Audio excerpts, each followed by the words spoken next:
10 फरवरी 1967 का बात चल रही थी। भक्ति मार्ग में बहुत ही अगड़म बगड़म है। तुम इस ज्ञान अमृत से अमर बनते हो।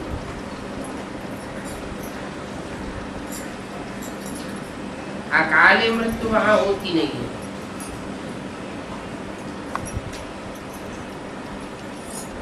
ये अमृत पीते हो जिससे अमर बनते हो। भक्ति मार्ग में अज्ञान है, अमृत नहीं है, विष उगलते हैं।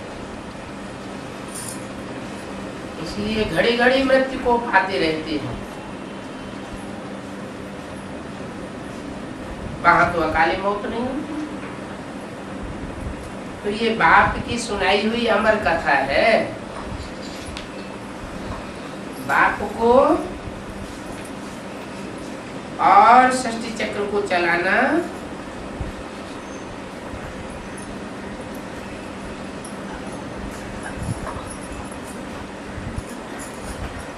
बाप को याद करना है।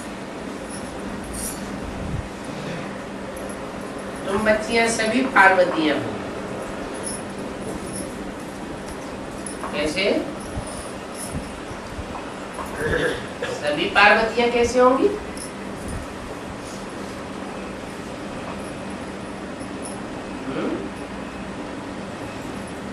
पार्वती एक होगी या सभी होंगी?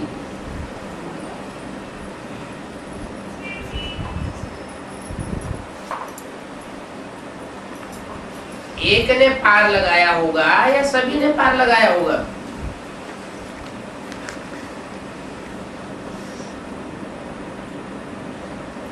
पार लगाने में भी तुम हो नंबरवार पुरुषार्थ अनुसार। तुम ही पार लगाती हो अपनी प्योरिटी के बल पर। इसलिए तुम पार्वतियां।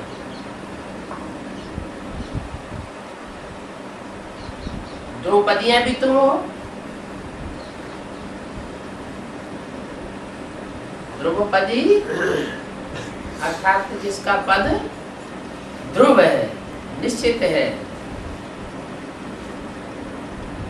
तो तुम्हारा भी पद निश्चित है, क्योंकि तुम पवित्रता को बल देने वाली हो। एक एक द्रौपदी और एक एक दुशासन। क्या क्या मतलब?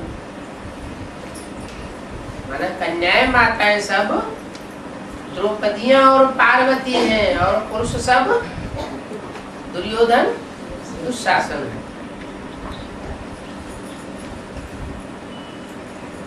तो तुम उन दुर्योधन दुशासनों को पार लगाने वाली है, जो विकार के लिए दुष्ट युद्ध करते हैं, विषय विकारों में गोता खाते हैं और गोता खिलाते हैं। तुम उनको भी पार लगाने वाली हो। इसलिए तुम्हारा पद ध्रुव है।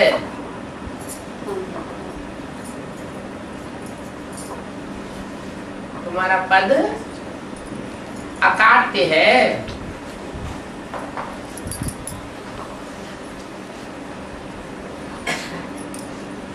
शास्त्रों में तो लिख दिया है द्रौपदी को 5 पति थे। ये तो झूठी बात है। भारतीय नारी को कोई 5 पति हो सकते हैं क्या? भारतीय नारी तो एक पति वाली होती है।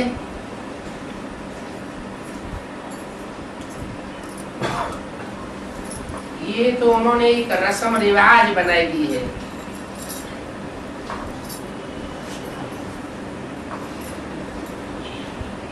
इसकी रस्म रिवाज, भक्ति मार्ग में जो भी रस्म रिवाज होती है वो कहाँ से आती है? कहते हैं देहरादून के पास एक चकराता गांव है, उसमें ये रस्म रिवाज चलती है औरतों में कि एक पति करती है तो एक नथनी डाली जाती है, दो पति करती है तो दो नथनियां पड़ती, 5 पति करती है तो 5 नथनियां डाली जाती। ऐसी क्यों करती?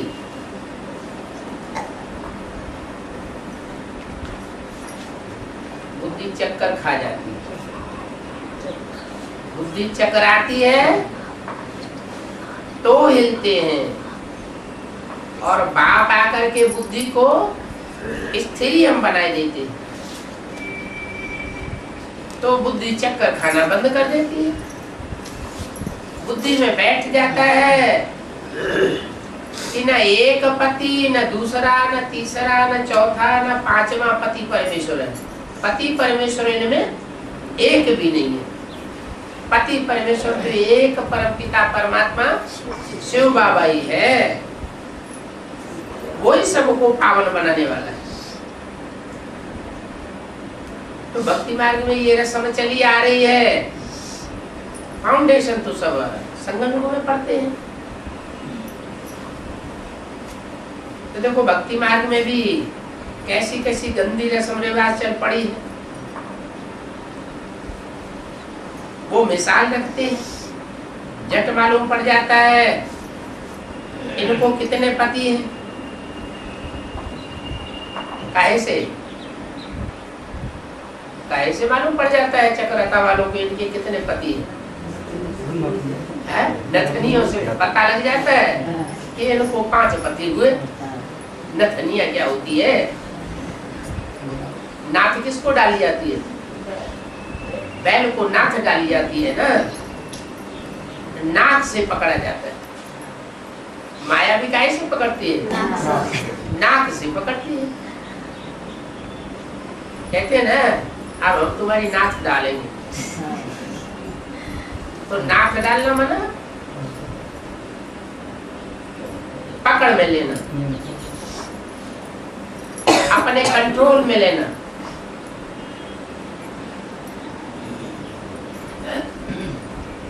तो नथनी से पता लग जाता है कि ये कितनों के कंट्रोल में रही है। अब शास्त्रों में तो ये रोला फैला हुआ है, वास्तव में तो तुम एक एक द्रौपदी हो। तुम्हारी बुद्धि में बाप का ज्ञान पक्का बैठ जाता है, तो तुम ध्रुव पद पाती हो। फिर बाप आकर तुम द्रौपदियों को नग्न होने से 21 जन्मों के लिए बचाते हैं। तुम बच्चे पढ़ रहे हो, ये गीता पाठशाला है। क्या पढ़ाया जाता है? गीता का ज्ञान पढ़ाया जाता है। ये ज्ञान भी एक गीत है, भगवान के मुख से गाया हुआ गीत है।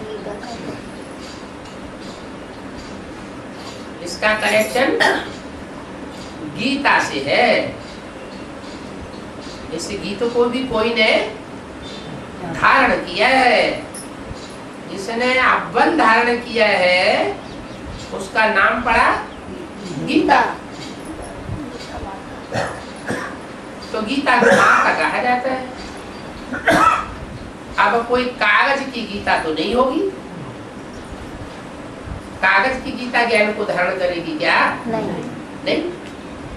कोई गीता माता है जिसने ज्ञान को धारण किया है।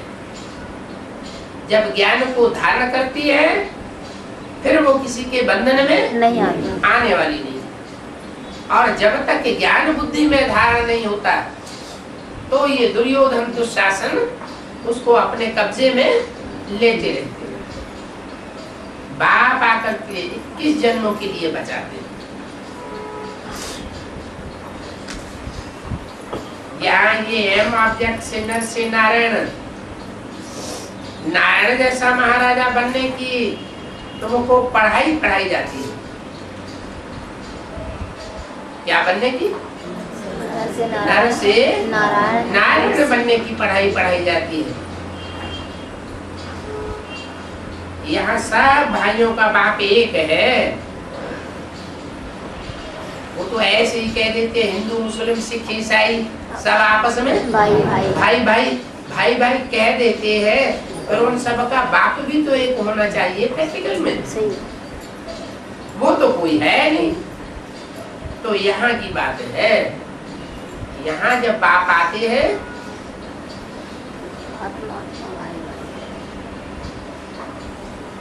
तो आकर के जिन पहले 4 आत्माओं को ज्ञान का डोज देते हैं वो नंबरवार हैं। उनको राम के 4 भाई कहा जाता है, राम लक्ष्मण भरत और शत्रुघ्न। वही ब्रह्मा के 4 पुत्र शास्त्रों में बताई दिए हैं, सनत सनातन सनंदन और सनत कुमार। उनमें से जिसने ज्ञान को ज्यादा धारण किया अपने जीवन में वो बड़ा भाई ठहरा। यहाँ तो ज्ञान के आधार पर बड़ा और छोटा निश्चित होता है, कोई देह की उम्र की बात नहीं। तो जो ब्रह्मा के 4 बड़े पुत्र थे उनका शास्त्रों में नाम दे दिए। जो पहला बड़ा पुत्र उससे कहा जाता है सनत कुमार। से कौन सा धर्म स्थापन हुआ? सनातन धर्म। बाकी 3 और है जो नंबरवार है और नंबरवार धर्म की स्थापना करते हैं। राम से छूटा भरत।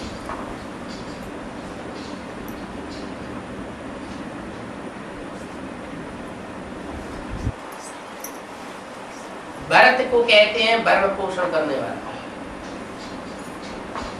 शास्त्रों में क्या लिखा है? विश्व भरण पोषण कर जोई ताकर नाम भरत असुर। सारे विश्व का भरण पोषण करता है। ऐसे नहीं सिर्फ देवी देवता धर्म की आत्माओं का ही भरण पोषण करता है, नहीं। इस बात का कनेक्शन संगम युग में कहाँ जुड़ा हुआ है?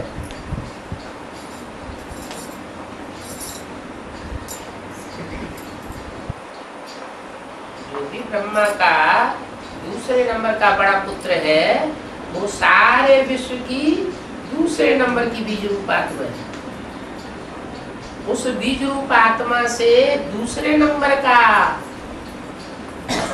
आधार मूर्त कहो, जड़ रूप कहो, वो जन्म लेता है।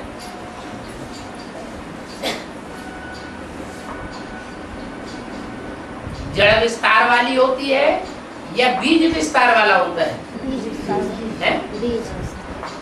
बीज तो सार होता है और जड़ विस्तार होती है। जितना ही जड़ विस्तार को पाती है उतना ही झाड़ भी विस्तार को पाता है। तो ये इस्लाम धर्म है जो विधर्मियों के बीच में सबसे जास्ती विस्तार को पाता है। दुनिया में हिस्ट्री में सबसे जास्ती राजाई किसकी चली? मुसलमानों की, इस्लाम धर्म की। यथा राजा तथा प्रजा भी उनकी बहुत हो गई। ये तो अभी 100-200 साल के अंदर क्रिश्चियंस की बढ़ोतरी हुई है, नहीं तो सैकड़ों वर्ष हजारों वर्ष पहले तो मुसलमानों की वृद्धि बहुत हुई है। तो उनका जो मूल कंट्रोलर है वो है सारे विश्व को कंट्रोल करने वाला। विश्व का आ जाता है 500 करोड़।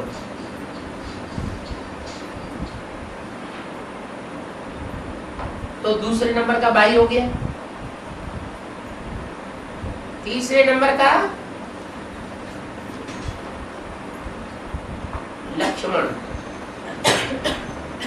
उसने क्या किया? लक्ष्य को मार लिया, लक्ष्य को जीत लिया। प्राप्त कर लिया। क्या लक्ष्य जीता? नर से नारायण जैसा बन के दिखाना। नारायण भारतीय बनता है तो वो भी पक्का भारतीय धर्म का बनता है। और नारायण में जैसे ज्ञान समाया हुआ है, कैसा ज्ञान? जो नारायण अपने अंदर से सारा ज्ञान उगारता है,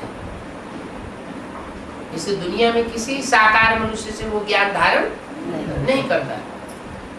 ऐसे ही बौद्धियों का जो ज्ञान है महात्मा बुद्ध का दिया हुआ, वो ज्ञान भी ऐसा है कि दुनिया के और किसी धर्म पिता से मेल नहीं खाता। उनके धर्म की धारणाएं बड़ी श्रेष्ठ हैं, लेकिन विशेषता ये है कि उस ज्ञान में न आत्मा का जिक्र है, न परमात्मा का जिक्र है, न स्वर्ग का जिक्र है। और अहिंसा को सबसे आगे रख दिया। माने कर्म की छोरी को वो भी बहुत मानते हैं, हिंसा की छोरी को मानने वाले नहीं। तीसरे नंबर का बौद्ध धर्म हुआ। और चौथे नंबर का धर्म है शत्रुघ्न। घन माना हनन करना, घन करना माना हनन करना माना मारना। किसको मारना है? शत्रुओं को। किसके शत्रुओं को मारना? जो भी काम क्रोध लोभ मोह अहंकार आत्मा के शत्रु हैं, आखिरी में उनको हनन कर देता है। लेकिन हनन तब करता है जब परमात्मा बाप को पूरा पहचानता है। तो ये जो चारों भाई हैं, वो सारे विश्व को विजय करने वाली गाय हुए। कहते हैं इन्होंने मिलकर के अश्वमेध यज्ञ किया था, विश्व विजय की थी। लेकिन आपस में अगर संगठन होगा चारों का तो विश्व विजय होगी, या आपस में लड़ झगड़ करके अलग अलग हो जाएंगे तो विश्व विजय होगी।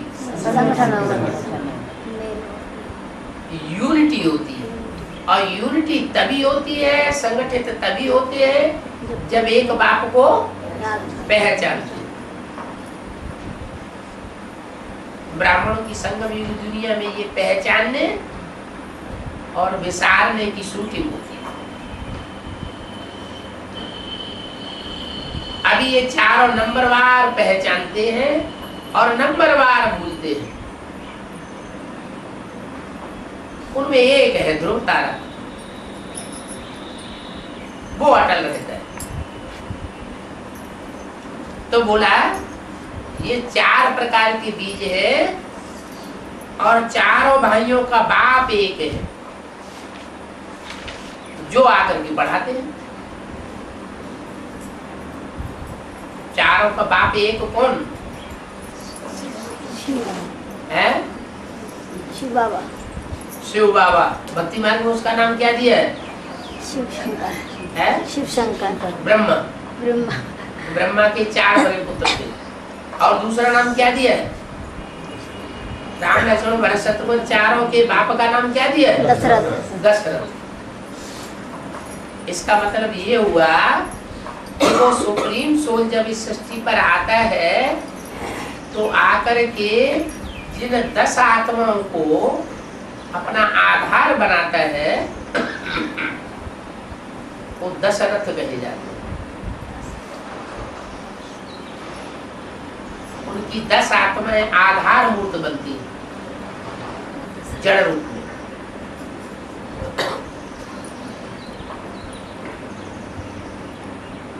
तुम बच्चे जान गए हो, ये पढ़ाई तुमको अमरपुरी में काम आती है।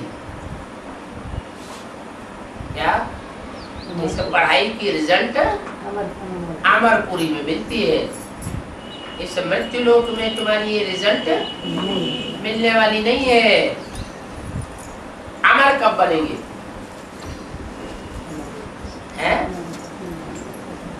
अगर अमर लोक में रिजल्ट मिलती है तो अमर कब बनेंगे? कैसे बनेंगे?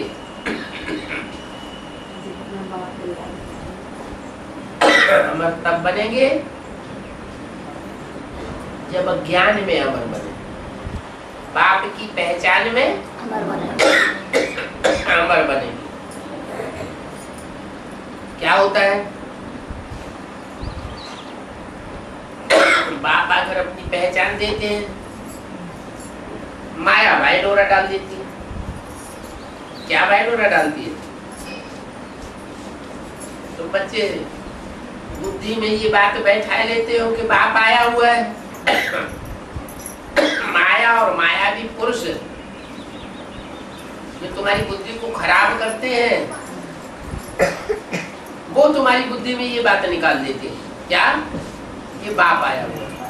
उनका कहना है ये कैसे हो सकता है, ये बाप आया हुआ है। अरे बाप तो पहले कभी आया हुआ था, आकर के चला गया, अब थोड़ा ही बाप आया हुआ है। तो तुम्हारी बुद्धि को भी माया बरगला लेती है। अभी अभी बुद्धि में आता है कि बाप आया हुआ है, और अभी अभी माया ग्लानि करके तुम्हारी बुद्धि को इतना प्रभावित कर देती है कि तुम्हारे सब का निश्चय डोल जाता है। ये निश्चय बुद्धि की परीक्षा में कितने पास होंगे फाइनल में? बहुत थोड़े हैं? बहुत थोड़े से। बहुत थोड़े। कितने?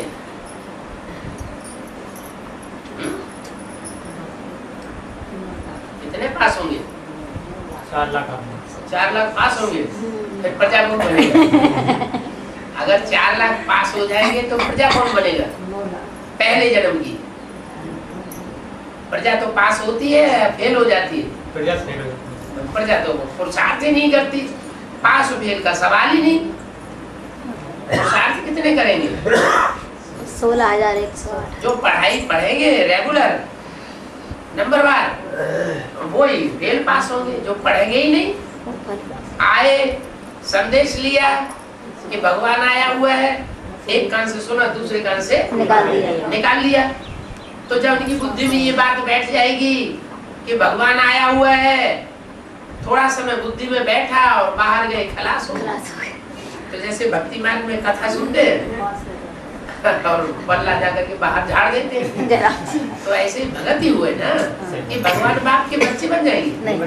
जो भगवान बाप के बच्चे बनते हैं वो पूरी पढ़ाई नंबरवार, तो वो नंबरवार पढ़ाई पढ़ने वाले बाप के बच्चे जो बनते हैं वो सरेंडर बुद्धि बनते हैं। क्या? तन से, मन से, समय से, संपर्क से और अपने संबंधों से नंबरवार सरेंडर। जो सरेंडर होते हैं वो पूरी पढ़ाई पढ़ पाते हैं। वो फिर राज परिवार के क्या बनते हैं? हाथी बनते हैं। सरेंडर होने का अर्थ ये नहीं है कि कागज में लिख दिया तो सरेंडर हो गए। मन बुद्धि नहीं, मन बुद्धि सरेंडर। प्रैक्टिकल में देखने में आए कि उन्होंने ईश्वरीय सेवा में अपना पूरा तन लगाया हुआ है। धन, जो भी तन से धन पैदा किया है वो धन भी ईश्वरीय सेवा में लगाया हुआ है। और जन, बाल बच्चे जो पैदा किए हैं या जो मित्र संबंधी बनाए हैं वो सब क्या है? जन शक्ति है। और की दुनिया जो है, बाहर की दुनिया, उसमें भी कौरवों का शासन है। जो आधार मूर्तों की ब्राह्मणों की दुनिया है बेसिक नॉलेज में, उनमें भी अभी इसका राज्य है, कौरवों का राज्य है। और जो एडवांस पार्टी में भी अभी राम का राज्य है या कौरवों का राज्य है? अभी भी एडवांस पार्टी में कौरवों का राज्य। उनको बहुत अहंकार चढ़ा हुआ है कि हम जो करते हैं वो ही होगा। वही होगा। सही। भले भूत प्रेतों का सहारा लेते हो, तांत्रिक विद्या का सहारा लेते हो और शिव बाबा को पहचानते भी नहीं। अभी बाप कहते हैं तुम कोई कौरव की औलाद नहीं हो, कुरुवंशी नहीं हो, तुम किसकी औलाद हो? शिववंशी। पंडा की औलाद। क्या? पंडा माना जो रास्ता दिखाने वाला। दुनिया का सबसे बड़े से बड़ा पंडा कौन है? शिव बाबा। शिव बाबा। हम उसकी औलाद है। सारे संसार को रास्ता बताने वाले लाइट हाउस है। Light house. जैसे हमारा बाप सारे संसार में रोशनी फैलाता है ज्ञान की, वैसे हम उसके बच्चे भी लाइट हाउस। ज्ञान सूर्य के बच्चे, सूर्यवंशी बच्चे। हम किसी के अधीन होने वाले नहीं है। क्या हमारा नारा है? भक्ति मार्ग में भी, जैसे ज्ञान मार्ग में ऊंचे तो ऊंचे हम शिवाजी को समझते हैं। इसको समझते हैं? शिव बाबा को। ऐसे ही भक्ति मार्ग की दुनिया में भी एक वीर हुए हैं, उनका नाम महाराष्ट्र में क्या गया है? शिवाजी महाराज। औरंगजेब इतना बड़ा सम्राट हुआ हिंदुस्तान का, उसके सामने उन्होंने हार नहीं मानी। लोहे के चने चबा दिए औरंगजेब को, लेकिन झुके नहीं।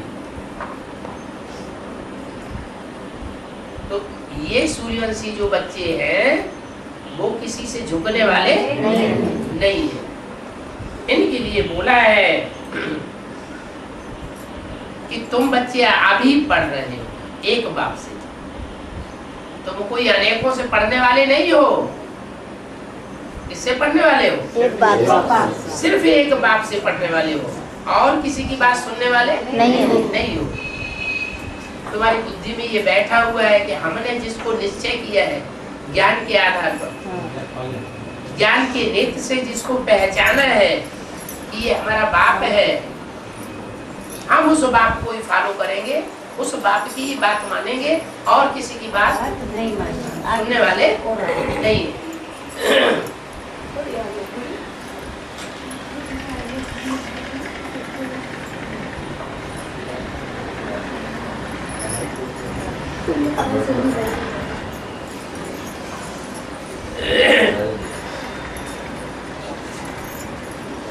तो तुमको अमरपुरी में ये पढ़ाई काम आएगी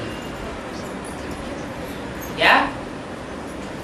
तुम्हारी पढ़ाई अमरपुरी में काम आएगी।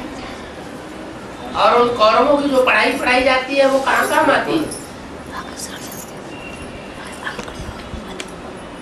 कौरवों का जो मुखिया था वो कौन था? कुरु। कौरवों का मुखिया जो कुरु था, जिसका बड़े सम्राट का नाम क्या था?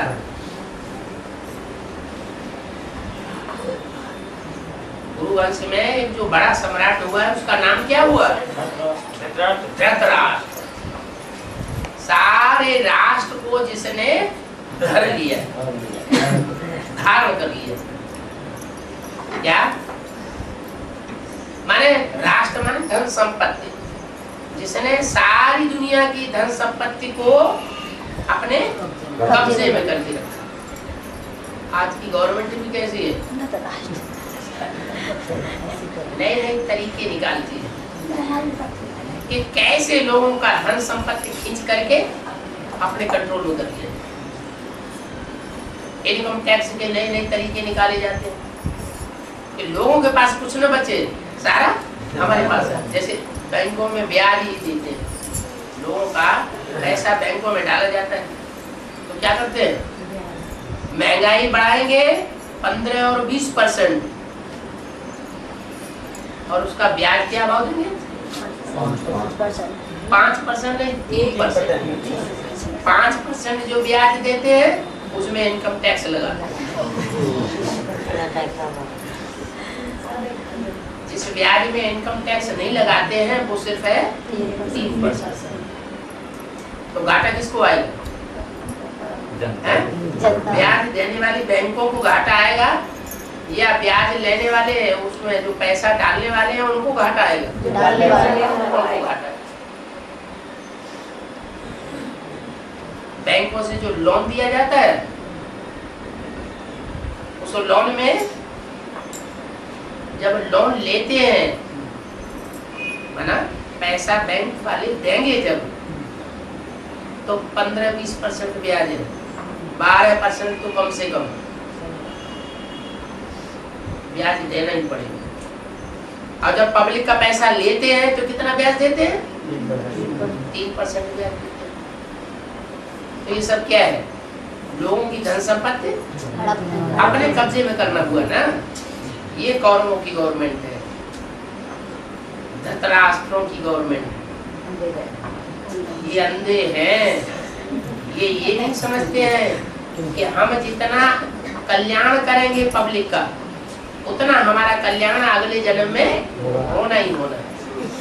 ये पुनर्जन्म को उतना महत्व नहीं देते। और बाप आकर के बताते हैं तुम बच्चों ने तो सबसे जास्ती जन्म लिए। कितने? 84 जन्म। तो पूरा ही 84 का चक्कर लगाते हो क्या? जो गवर्नमेंट में आकर के ऊंचे पद पाते हैं, बड़ी बड़ी कुर्सियां लेते हैं, वो उतना जन्म नहीं लेंगे, पूरा चक्कर नहीं काटेंगे सारी दुनिया का। तुमने तो सारी दुनिया का चक्कर काट करके अभी आकर के भगवान बाप से मिले। तो तुम जो अभी पढ़ाई पढ़ते हो वो तुम्हारी पढ़ाई यहाँ काम आने वाली नहीं है क्या? ये नहीं समझना हमें भगवान बाप आकर के पढ़ाते हैं तो उसकी प्रारब्ध हमें यही मिल जाए। कहाँ मिलेगी? अगले जन्म में नहीं। जन्म तो यही होगा, लेकिन जो जन्म होगा उसमें हम अमर होंगे। और अमर बनने का फाउंडेशन हमें अभी डालना है। कैसे? जितना हम बाप के बच्चे बनकर के अमर बनकर के रहेंगे, निश्चय बुद्धि बनकर के रहेंगे, वो ही उस अमरपुरी में दाखिल होंगे। ये है बेहद की अमरपुरी तैयार हो गई क्या? और जिन्होंने यहाँ पढ़ाई पढ़ते ही पढ़ते दूसरे को बाप बना लिया, कितनी विष्णु पार्टी निकली। बहुत सारे। और विष्णु पार्टी में जाकर के किसी विष्णु को बाप बना लिया तो कितने बाप हो गए? द्वैतवाद फैल गया ना। एक तो नहीं रहा ना, नहीं। दोगला बाप के बच्चे हो गए ना। तो दो तरह का ज्ञान बुद्धि में घुस जाए। जब दो तरह का ज्ञान बुद्धि में घुसता है तो बुद्धि में दोला फैला देता है। बुद्धि जब फैसला नहीं कर पाती ये राइट है या ये रंग है, ये रंग है या ये राइट है, तो बुद्धि परेशान। और जब बुद्धि परेशान होगी तो संकल्पों में भी घमासान होगा। संगम युग में संकल्पों में अगर घमासान हो तो शूटिंग खराब ही तो होगी, अच्छी शूटिंग थोड़ी होगी। जितनी दृढ़ता वाले संकल्प होंगे उतना जन्म जन्मांतर की हमारी दुनिया अच्छी बनी। और जितने ही संकल्प डुलाने वाले होंगे, खुद भी डुलायमान हो और दूसरों को भी डुलायमान करे, खुद भी अनिश्चय बुद्धि बने और दूसरों को भी अनिश्चय बुद्धि बनाए।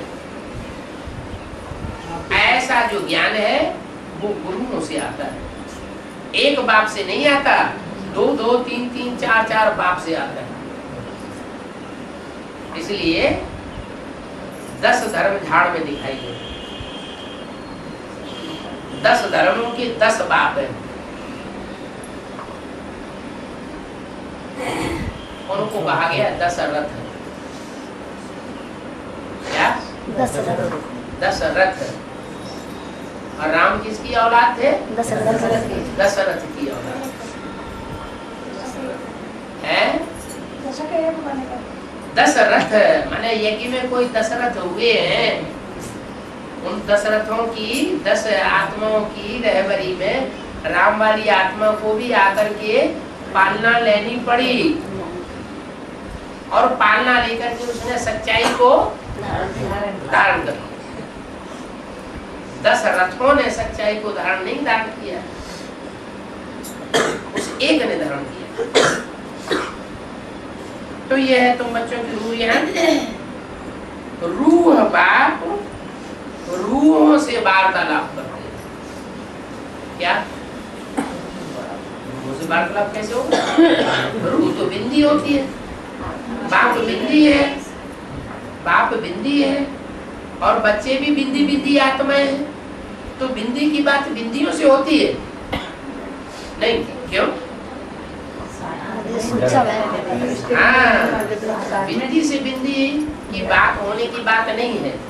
बिंदी जब शरीर धारण करती है तो वो सुप्रीम सोल भी शरीर धारण करने पर बाप बनता है प्रैक्टिकल में, और बच्चे भी शरीर धारण करने पर ही बच्चे बनते हैं। लेकिन कैसे बच्चे बनते हैं? एक वो बच्चे हैं जो आत्मा की स्थिति में स्थित होते हैं, पढ़ाई पढ़कर, ईश्वरीय पढ़ाई पढ़ते हैं, और एक वो बच्चे होते हैं जो ईश्वरीय पढ़ाई तो पढ़ते हैं लेकिन आत्म की स्थिति धारण नहीं कर पाते। बहुत देह अहंकार आता है। जैसे मान लो ईश्वरीय सेवा में ही गए, थोड़ी सेवा की तो बहुत अहंकार चढ़ जाए। हमने ये सेवा की, दूसरों के ऊपर हुक्म झाड़ने लग पड़े, तुम ऐसे करो, तुम ऐसे करो, तुमने ऐसा क्यों किया, तुमने ऐसा क्यों कर दिया। तो वो हुए देह अभिमानी। आत्माभिमानी बाप के आत्माभिमानी बच्चे नहीं हुए। जो आत्माभिमानी बच्चे होंगे उनकी बुद्धि में कभी ये मैंपन नहीं आएगा। क्या कि मैंने किया या मैं दूसरों के ऊपर हुक्म चलाऊं। उनकी बुद्धि में ये बैठेगा, ये जो ईश्वरीय पढ़ाई हम पढ़ रहे हैं, ये ईश्वरीय पढ़ाई की प्रारब्ध हुकूमत हम कहाँ पावेंगे? भविष्य में पावेंगे। भविष्य 21 जन्मों में ये हुकूमत हमको मिलेगी। यहाँ तो हम एक दूसरे के सेवाधारी निमित्त, हमारा बाप ही हम बच्चों का ओबीडिएंट सर्वेंट बन के आया हुआ है, तो हमको क्या बनना है? हमको भी ओबीडिएंट सर्वेंट बन करके रहना है भाई बहन। एक दूसरे का ऊपर हुक्म चलाने वाला बन करके नहीं रहना। तो रूह बाप रूहों से वार्तालाप करते हैं। जब भी मुरली चलाना शुरू करते हैं ना, तो पहला वाक्य क्या होता है? रूहानी बाप रूहानी बच्चों को बैठ समझाते। क्यों? जिस्मानी को नहीं समझाते है। जो जिस्मानी बच्चे होते हैं, देवभान की स्थिति में बैठते हैं, उनकी बुद्धि में सुनते हुए भी कुछ समझ में नहीं आता। सन 68 तक ब्रह्मा बाबा जब तक जीवित रहे तब तक किसी की समझ में आया या नहीं आया? नहीं आया। क्यों नहीं आया? ब्रह्मा बाबा तो इतने सहनशील थे, देवान था, देवान था, इसलिए नहीं समझ पाया। सन 68 तक किसी ने नहीं समझा। सन 68 तक सूर्य बाप के कोई सूर्यवंशी बच्चे थे ही नहीं।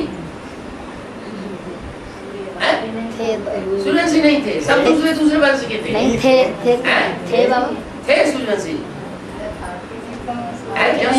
लेकिन उनकी आत्मस्थिति नहीं बनी थी। आत्मस्थिति नहीं बनी थी। आत्मिक स्थिति नहीं बनी। तो आत्मिक स्थिति नहीं बनी थी, इसका मतलब ज्ञान सूर्य के बच्चे नहीं हुए ना। ज्ञान सूर्य के बच्चे होंगे तो उनकी आत्मिक स्थिति भी बनेगी। और ज्ञान सूर्य के बच्चे नहीं होंगे, उन्होंने कोई दूसरे को अपना बाप बना लिया होगा, तो उनकी बुद्धि में पूरा ज्ञान की बात बैठती नहीं। और क्यों नहीं थे? कोई कहे सन 68 से पहले सूर्यवंशी बच्चे क्यों नहीं थे? तुम तो ऐसे ही फालतू बोलते रहते हो, तो उसका कारण भी तो बताना पड़ेगा। क्यों नहीं थे?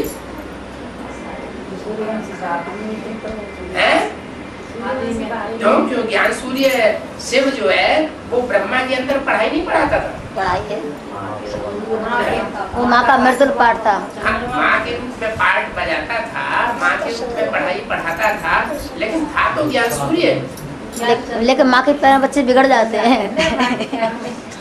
नहीं, ये किसी आदमी ही वो ज्ञान सूर्य राम वाली आत्मा छोड़ करके चली गई थी। और उसके पीछे पीछे जितने भी सूर्यवंशी बच्चे थे वो सब चले गए। छोड़ करके चले गए। जी बाबा। कौन बच गए? चंद्रवंशी। वही चंद्रवंशी, इस्लामी, बौद्धि, क्रिश्चियन, ये सब दूसरे दूसरे धर्म के बच गए। तो वो तो दूसरे धर्म पिताओं के प्रभाव में आ जाने वाले, दो दो बाप बनाने वाले हैं, दो बोले हैं तो उनकी बुद्धि में एक बाप का ज्ञान नहीं बैठा। नहीं बैठता। इसलिए मुझे बोला है जो जिस धर्म का होगा वो उसी की बात मानेगा और दूसरे किसी की बात मानने वाला नहीं।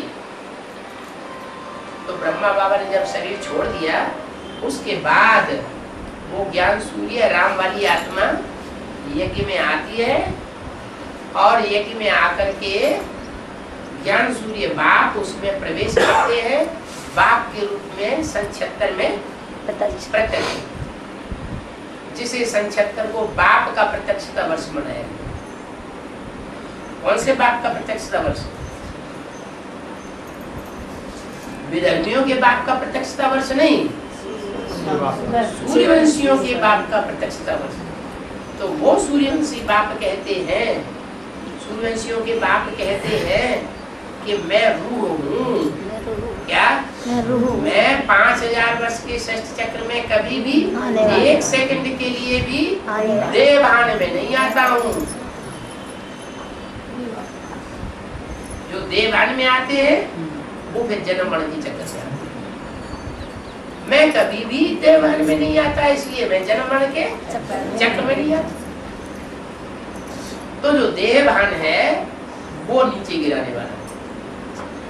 सुप्रीम सोल देहभान में आता नहीं, इसलिए वो न नीचे गिरता है और न दूसरों को नीचे गिराता है। वो सदैव कल्याणकारी है, वो कभी भी अकल्याणकारी नहीं है। इसलिए उसका नाम क्या है? सदाशिव। सदाशिव। शंकर के मस्तक में जो उनकी प्रवेशता की यादगार दिखाई जाती है वो यादगार भी तीसरे नेत्र के रूप में, उसका नाम क्या है तीसरे नेत्र का?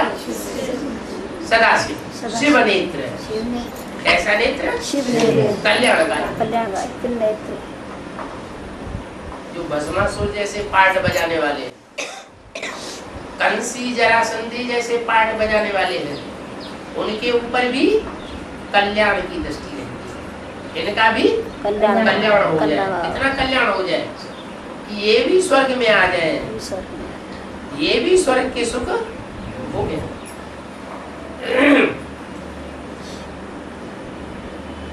तो रूह बाप रूहों से वार्तालाप करते हैं। ज्ञान का जो वार्तालाप होता है वो रूहानी बच्चों के साथ होता है, देह अभिमानी बच्चों के साथ नहीं होता। बाप का वार्तालाप नहीं होता है, माने बाप उनसे बात भी नहीं करते और न वो सुनते हैं। क्लास में भी बाप की बात को ध्यान से नहीं सुनेंगे, इधर उधर खाना फूसी करेंगे, एक दूसरे से बातें करेंगे, इधर उधर छुप छुप के इधर उधर देखते रहेंगे, उधर देखेंगे उधर देखेंगे। देखने से पता चलेगा कि हाँ ये तो पूरे बंदर समझ रहे। अरे बुद्धि में नहीं बैठता, कौन आया हुआ है? ऊंच बाप हमारे सामने आया हुआ है तो हमारी दृष्टि की नजर कहाँ पड़ी टिकी रहनी चाहिए? एक बाप के ऊपर टिकना चाहिए। तो बाप कहते हैं मैं अपने बच्चों से वार्तालाप करता हूँ। क्या? देह अभिमानी बाप है जो मनुष्यों के बाप है, उनसे बात नहीं करता। अपने को आत्मा समझना है तो बाप भी बात करेंगे। अपन को आत्म की स्थिति में नहीं बैठाएंगे, नहीं प्रैक्टिस करेंगे तो बाप तुमसे बात भी नहीं करेंगे। हम आत्मा एक शरीर छोड़ दूसरा लेती आई है, ये बुद्धि में सदैव धारण रहे। क्या पता नहीं 84 जन्म में हमने कितने कैसे कैसे कहाँ कहाँ क्या क्या जन्म लिए? कब अहंकार नहीं आना चाहिए? क्या कि मैं इतना बड़ा वकील हूँ, मैं इतने बड़े पोस्ट पर स्थायी होने वाला अधिकारी हूँ, मैं इतना बड़ा धनवान हूँ। अरे इस जन्म में धनवान हूँ पिछले जन्म में क्या था कुछ पता है? नहीं। तो मैं आत्मा हूँ, ये सदैव बुद्धि में बैठा रहे। आत्मा मेल भी बनती है और आत्मा फीमेल भी बनती है। आत्मा जब मेल बनती है तो उसमें दुर्योधन दुशासन के संस्कार जरूर आ जाते हैं। क्या? दुर्योधन बने के और दुशासन बने के संस्कार आ जाते हैं। और जब फीमेल बनती है तो द्रौपदी, सीता और पार्वती के संस्कार आ जाते हैं, माने प्योरिटी के संस्कार आ जाते हैं। जैसे कन्याएं माताएं भारत की है, उनकी बुद्धि में ये रहता है कि मेरा तो एक दूसरा न कोई, कहीं ऐसा ना हो जाए इसे एक को छोड़ना पड़े और दुनिया के सामने नाक नीची करनी पड़े। तो आत्मा मेल है और फीमेल जन्म धारण करती है। चोला जरूर मेल फीमेल का लेती है, लेकिन वास्तव में आत्मा खुद मेल है। क्या? आत्मा खुद मेल, आत्मा मेल है, फीमेल नहीं है। आत्मा मेल है, फीमेल नहीं है। माने सुप्रीम सोल जो है वो मेल है या फीमेल है? सुप्रीम सोल मेल है या फीमेल है? मेल है। और बाकी आत्मा फीमेल है। बाकी आत्मा है उसके मुकाबले, सुप्रीम सोल के मुकाबले सब फीमेल। आत्मा ही बाप से वर्षा पाती है। मेल फीमेल दोनों की आत्माएं यहाँ वर्षा पाती है। दुनिया में तो मेल को वर्षा मिलता है, फीमेल को वर्षा नहीं मिलता। ये तो अभी बाप आए हुए हैं इस जन्म में। तो क्या जब से बाप आए हैं तब से कन्या माताओं को भी थोड़ा वर्षा मिल जाता है, उनका भी हिस्सा लगता है प्रॉपर्टी में। लेकिन उससे पहले बच्ची जब पैदा होती थी तो बच्ची का हिस्सा प्रॉपर्टी में नहीं होता। बच्ची बड़ी हो जाती, किसी की जाके पत्नी बनती तो पत्नी का हिस्सा प्रॉपर्टी में नहीं लगता। जो बाल बच्चे हैं उनके हिस्से लगते थे। माने माँ बनने के बावजूद भी माँ को बच्चों के आधीन रहना पड़ता। और अभी बाप आए हैं तो बाप का ये प्रभाव बाहर की दुनिया में भी फैल गया। क्या? कि बच्चियों को भी वर्षा मिलना है बराबर। माता है घर में तो माता को भी बराबर हक प्रॉपर्टी में मिलना है। तो यहाँ माने यहाँ संगम युग में जब बाप आते हैं तो ये परंपरा बन जाते हैं, बनाते हैं कि यहाँ मेल और फीमेल दोनों को वर्षा मिले। बाप का वर्षा क्या है? बाप का वर्षा कौन सी माला है? रुद्रमाला या विजय माला? रुद्रमाला बाप का वर्षा है। ये राजाओं की माला है। क्या? जो भी मणके हैं वो सब राजा बनते हैं। रानी बनने वाले कोई नहीं। अच्छा, कोई नहीं है। अच्छा, क्या?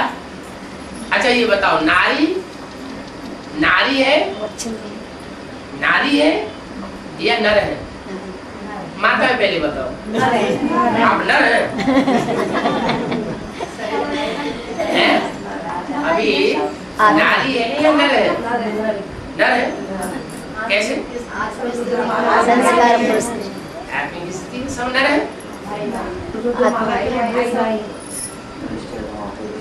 रुद्रमाला के मण के सब पुरुष है। कैसे? आत्मिक स्थिति में। ये कैसे कहा जाए कि हम ये आत्मिक स्थिति में है और ब्रह्मा कुमारियां जो है वो आत्मिक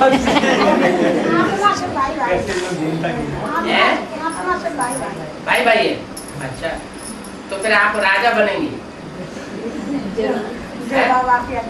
हैं? आत्मा भाई भाई तो नारी से राजा बनेंगे।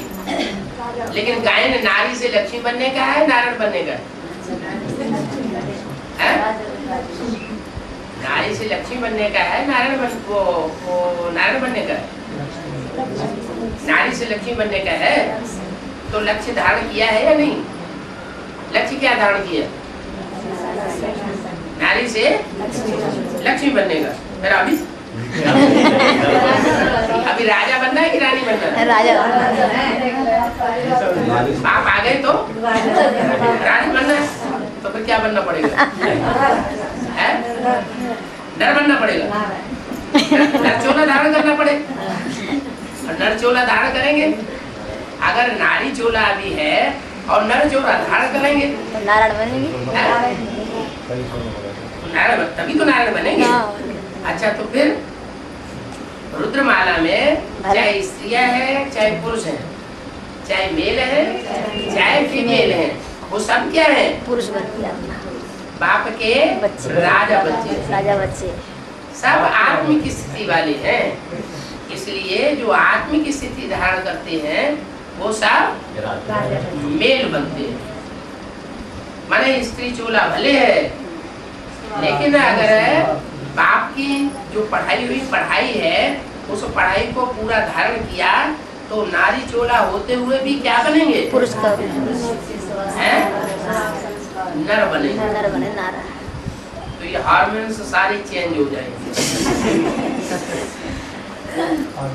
क्या? हार्मोन सारे चेंज हो जाएंगे और नर बन जाएंगे। जब नर बनेंगे तो राजा बच्चे बनेंगे। राजा बच्चे। रानी को आधीन होना पड़ता है या राजा को आधीन होना पड़ता है? रानी को आधीन। और हम तो आधीन होने वाले नहीं, बाप के बच्चे नहीं। हमने बाप से ये पढ़ाई नहीं पढ़ी, क्या भी पढ़ाई पढ़ी?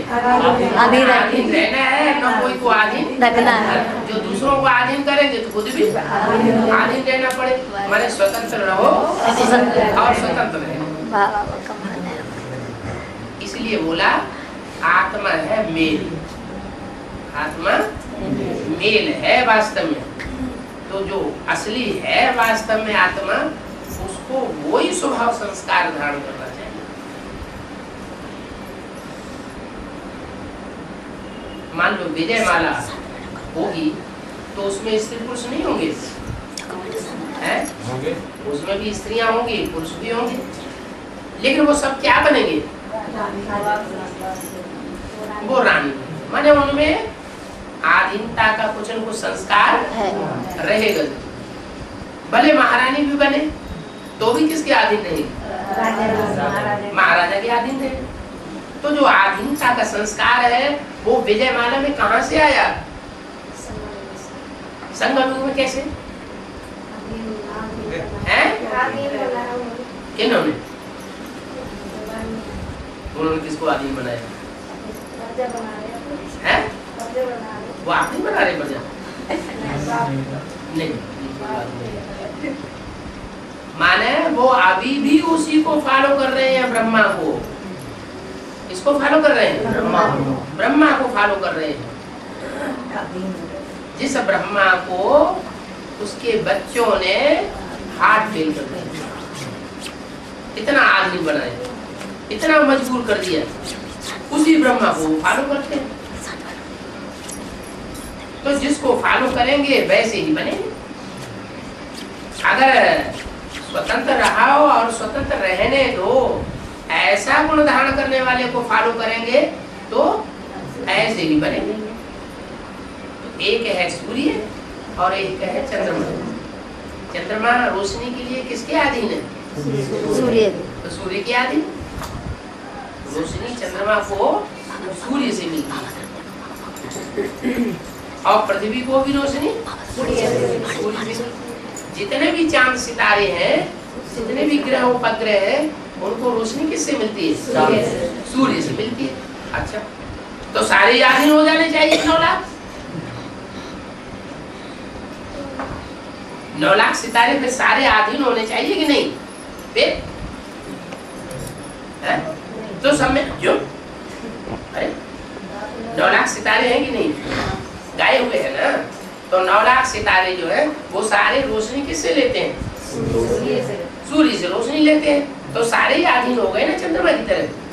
नहीं। नहीं कैसे? कैसे अच्छा नंबरवार भी सही, लेकिन होते तो आदमी ने ना, फिर नहीं आदमी तो है। सितारे सभी रोशनी लेते हैं सूर्य से, लेकिन एक वो सितारे हैं जो अपने रोशनी को सूर्य की रोशनी में मर्ज कर देते हैं। क्या? और एक वो है जो अपनी रोशनी को सूर्य की रोशनी में मर्ज नहीं करते, अपना प्रभाव फैलाते हैं। हम भी कुछ है तो ऐसे ही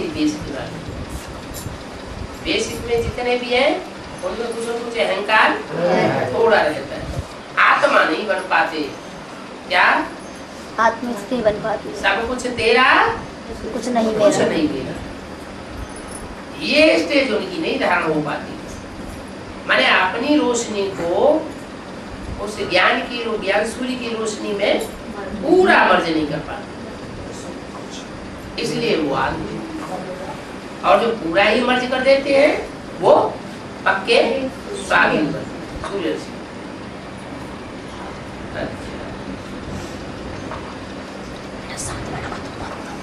तो आत्मा बाप से वर्षा पाती है। बाप ज्ञान का सागर है। क्या? अज्ञान का सागर कौन? बाप तो ज्ञान का सागर, फिर अज्ञान के सागर कौन है? अरे रावण है अज्ञान का सागर। जो अनेक सिरों वाला है वो है अज्ञान का सागर, और जो एक सिर वाला है वो है अज्ञान का सागर। रामलीला खेलते हैं तो राम को कितने सर दिखाते हैं? एक सर दिखाते हैं। इसका क्या मतलब हुआ? एक बुद्धि से एक ही तरह की बात निकलती है, दूसरी तरह की बात नहीं निकलती। और जो 10 सिर वाला है कितनी बातें करेगा? 10 तरह की बातें करेगा। इसलिए जो 10 तरह की बातें करने वाला है उससे अज्ञान निकलता है। एक कुछ कहेगा, दूसरा कुछ कहेगा, तीसरा कुछ कहेगा, वो सब झूठ बातें हो जाती। अनेक बातें हैं तो झूठ, एक है तो सत्य। माने सत्य है एक और असत्य है अनेक। बाप ज्ञान का सागर। देखो तुमको समझाते समझाते 30 वर्ष हो गए होंगे।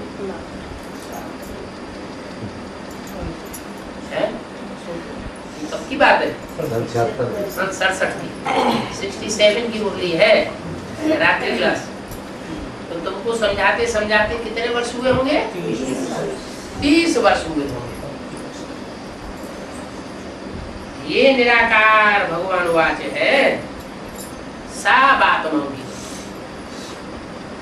क्या? सब आत्माओं के प्रति जो उवाच करता है वो कौन है? निराकार भगवान। ये ब्रह्मा भी स्टूडेंट है। ये भी पढ़ाई पढ़ने वाला है, ये पढ़ाई पढ़ाने वाला ये भगवान नहीं है। भगवान तो एक ही होता है और उसको कोई पढ़ाई पढ़ा नहीं सकता। और ब्रह्मा को किसने पढ़ाई पढ़ाई? कब? ये आदि में मुरली में तो आता है ना, ऐसे ऐसे बच्चे थे जो मम्मा बाबा को भी डायरेक्शन देते थे, ड्रिल कराते थे, टीचर बन करके बैठते थे। मम्मा बाबा समझते थे ये तो बहुत ऊंचा नंबर माला में आवेंगे, तो थे ना ऐसे बच्चे। तो यज्ञ के आज में भी जिन बच्चों ने मम्मा बाबा को भी पढ़ाई होगी, वो अभी दूसरा जन्म लेके मम्मा बाबा से पढ़ाई पढ़ेंगे? या मम्मा बाबा से पढ़ाई पढ़ने वाले दीदी दादी दादाएं जो बैठे हुए हैं उनसे पढ़ाई पढ़ेंगे? नहीं, उनसे पढ़ेंगे कि और उनको बैठ के पढ़ाएंगे। ऐसे ना, ये तुम्हारा भी गुरु है। तो 30 वर्ष हुए होंगे तुमको समझाते समझाते।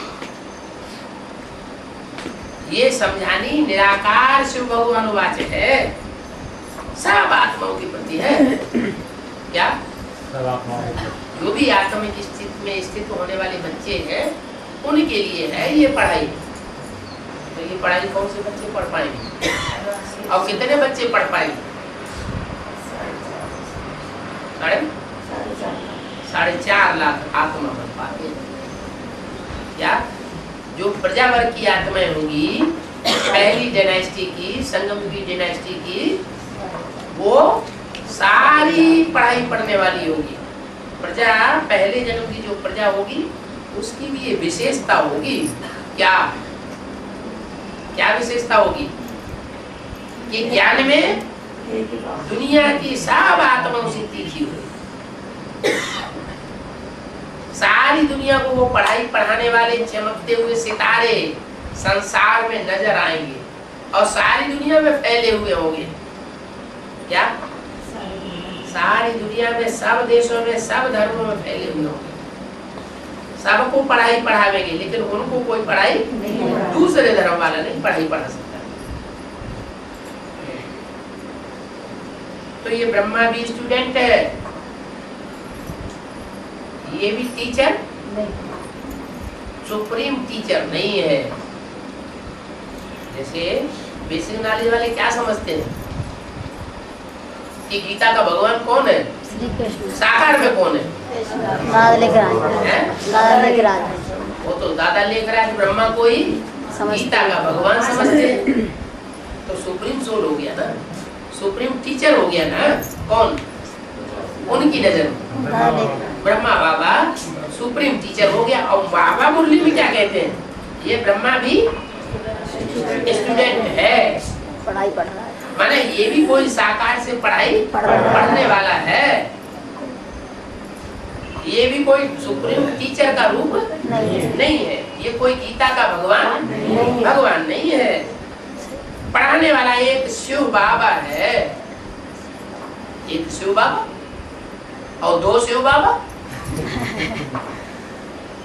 बिंदी को बाबा कहा जाता है क्या? निराकार साकार के मेल को बाबा।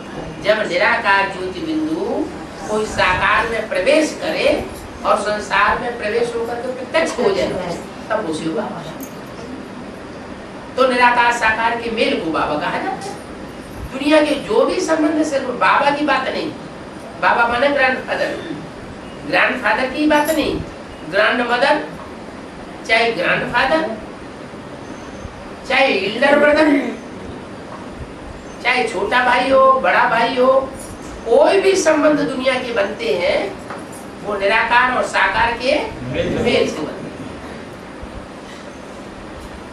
हैं। एक संबंध ऐसा है जिसमें निराकार साकार मिलने की बात नहीं। वो कौन सा संबंध?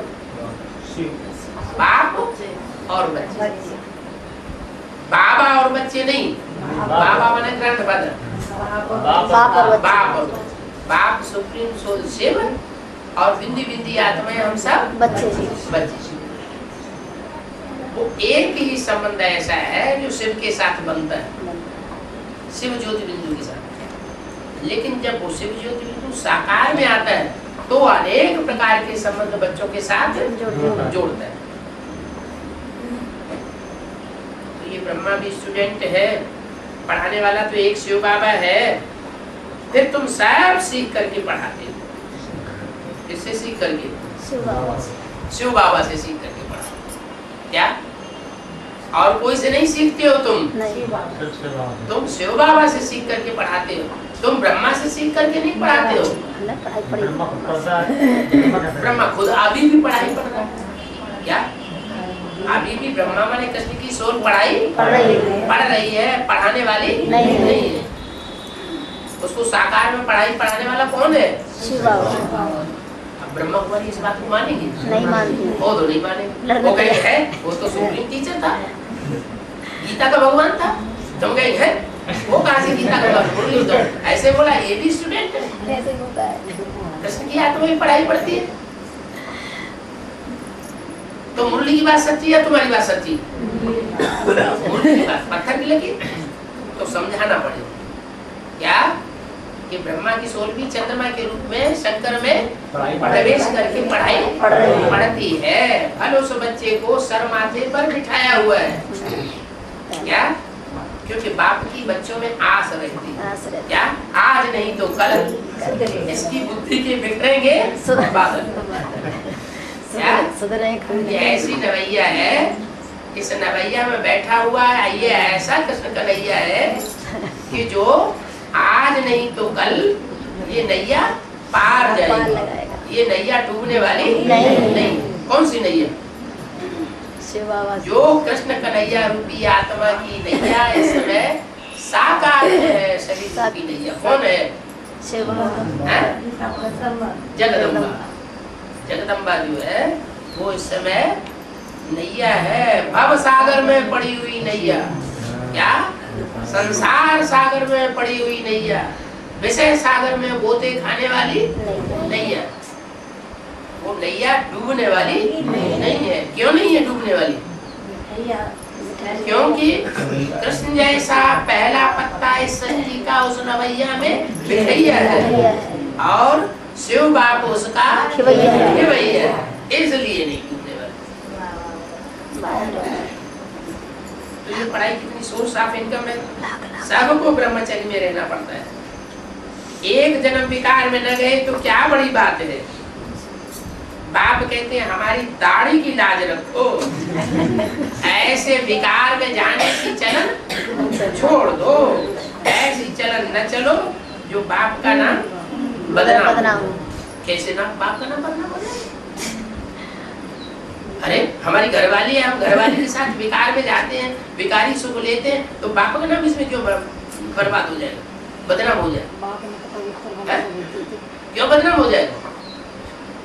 अरे नहीं, हाँ मतलब हम एक तरफ दुनिया को कहते हैं हम ब्रह्मा कुमार कुमारी आपस में भाई भाई है, भाई बहन है, और दूसरी तरफ हम कुकर्म कर रहे हैं। तो उससे क्या होगा? दुनिया में हमारा नाम बदनाम। लौकिक में भी कोई बच्चा होता है और बहन के साथ गंदा काम करता है और दुनिया को पता चल जाता है तो माँ बाप का मुंह काला होता है ना। तो ऐसी चलो न चलो नाम बदनाम। हमारी ग्लानि मत करना, सद्गुरु का निंदक नहीं पावेगा, पद बहुत कम हो जाएगा। ओम शांति।